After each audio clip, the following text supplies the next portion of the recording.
this has always been presented to you as a death sentence. This has a 99.9% survival rate. And yes, I feel like I have to say this because people are so damn stupid and they're so vengeful and so specious and so shallow that they will seize on anything as a way to bolster their losing argument.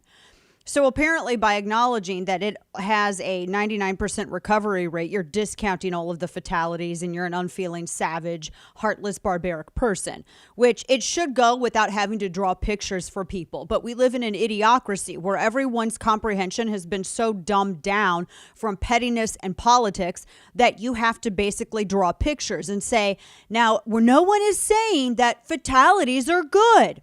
Does everyone understand this? I mean, particularly the people who write for George Soros. No one's saying that fatalities are good, but this has a 99% survival rate. Plus. So it's not a death sentence. Stop presenting. It's anti-science. The way that media has presented this as a death sentence.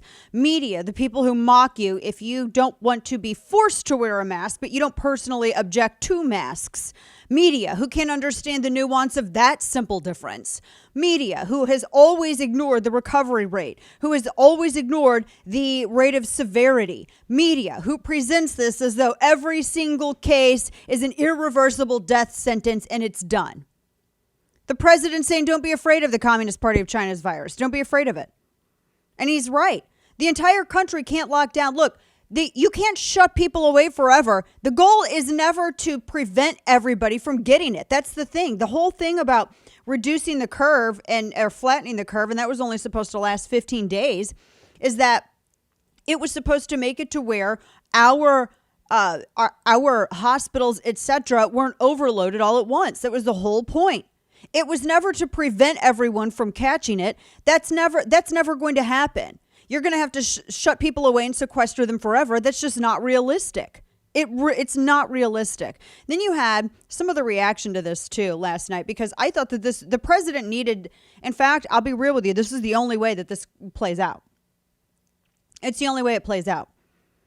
And did you see everyone who was like, oh, it looks like he's in pain, or it looks like he's gasping. It looks like he's got a helicopter just like, not too many yards in front of him. And the gust of wind that's blowing dirt and everything else into his face is probably making it to where, come on, people. Stop being stupid. I love all of these pretend doctors on Twitter. We talked about the pharmacist yesterday.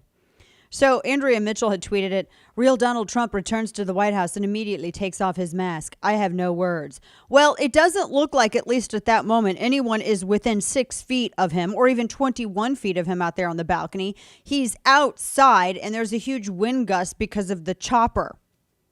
Furthermore, the doctors at Walter Reed confirmed he no longer had a fever, and technically, even though he is still going to quarantine, he's not considered contagious anymore. I mean, at least that's what the doctors were discussing upon release. But what do they know? Andrea Mitchell's the real expert here, everyone. Dr. Andrea Mitchell.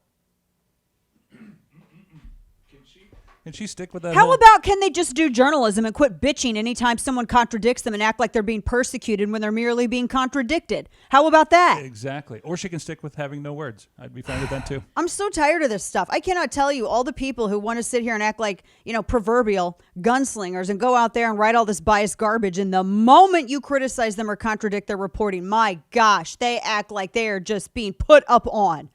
Then get out of the business. Done with this. I'm done with it. I'm so tired of it. Or these people that sit here and go, oh, I can't believe he's not wearing a mask. And then as soon as their hit's over and the light's off, man, that mask is off. We see you. We all know who y'all are. Only because you're a hypocrite, not because you're talented.